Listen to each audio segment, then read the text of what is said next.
Hi, this is Ritnika Nayan of MGMH exclusively on Popp Dapp.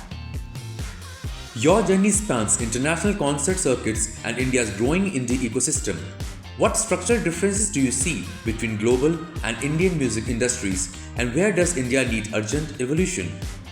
I think one of the biggest differences between India and the West currently is that even though Indian music industry has grown and evolved quite a bit since at least I started, there is still a big gap between where we need to be in terms of infrastructure. We want to attract all the biggest music festivals and biggest artists in the world, but we do not actually have proper music stadiums and multiple venues, multiple cities, available. Besides that, we also have a lack of music venues, in cities. We have a handful that are made just for music. They're usually restaurants which are converted for music. So I feel infrastructure is where we're lacking. And besides that, also, easy paperwork, easy licensing, things like that, government approval. Feel like those are some of the areas we definitely need to sort of bridge the gap so we can be at par with the West. Independent artists often struggle to balance creativity with business realities. What are the biggest professional mistakes you see emerging musicians make when navigating the industry? I totally understand that when it comes to being an artist, you need to focus on your art, you need to be focusing on your craft. But I think unfortunately or fortunately, with the advent of internet and having more control for artists, it also means the artist ends up becoming their own managers, ends up becoming their own business managers in that sense. So I think the biggest mistake artists make is they feel like they should only be focusing on the craft and not on the business side.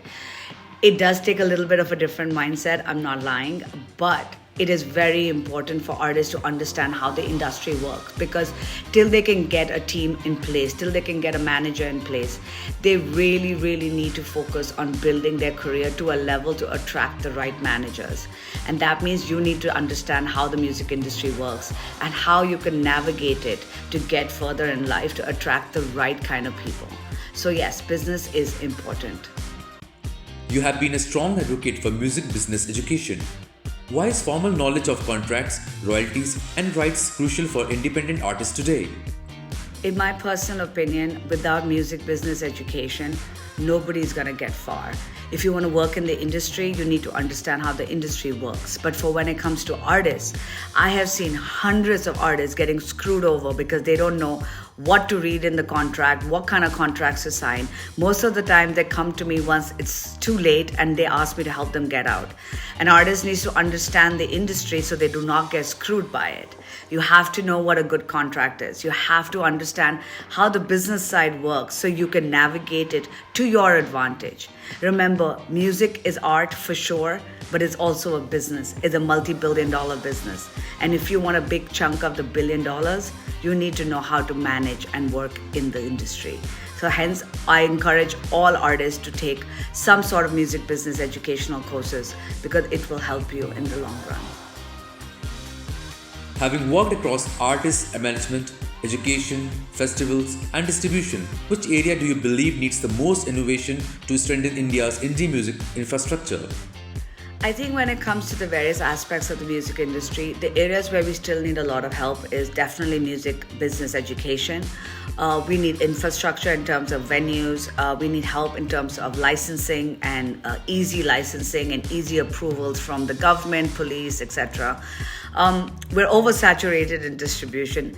We definitely need more publishing companies in India. The whole publishing framework needs to be re-evaluated in India because the film industry plays a very big role in how the Indian music market has been structured.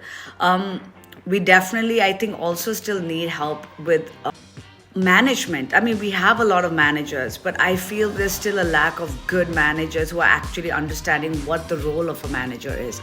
It is nourishing an artist, not just getting them shows. So yes, I definitely feel these are areas where we still need a lot more work. The creative industry often comes with intense pressure and burnout. How should independent artists protect their mental well-being while building long-term careers? Mental burnout is a very, very big issue. And honestly, I think the other thing is imposter syndrome, comparing yourself to your friends and colleagues and trying to see if you can be as good as them.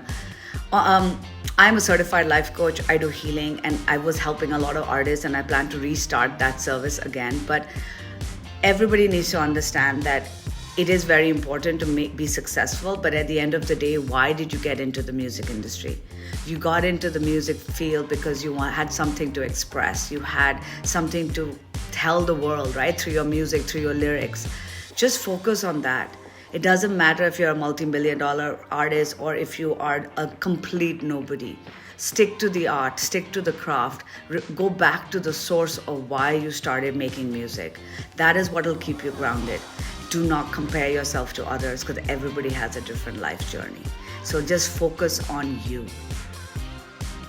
Looking toward the future, what technological or business innovations do you believe will define the next decade of India's independent music movement?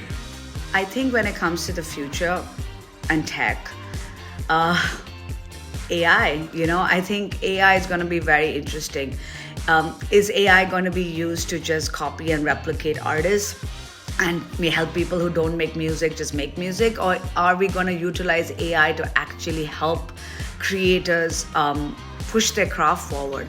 I think that would be an interesting thing to sort of observe, because at the end of the day, it's not as simple as get rid of all AI, because that is where we're heading. Either which way, we're going to have AI. But are we having AI in the right sense? Are we using it to promote and push artists further versus just copy art already existing artists and to steal their music and replicate their music? So I would be very interested to see how that kind of comes up, and I feel that will definitely shape the future of the Indian as well as global music industry.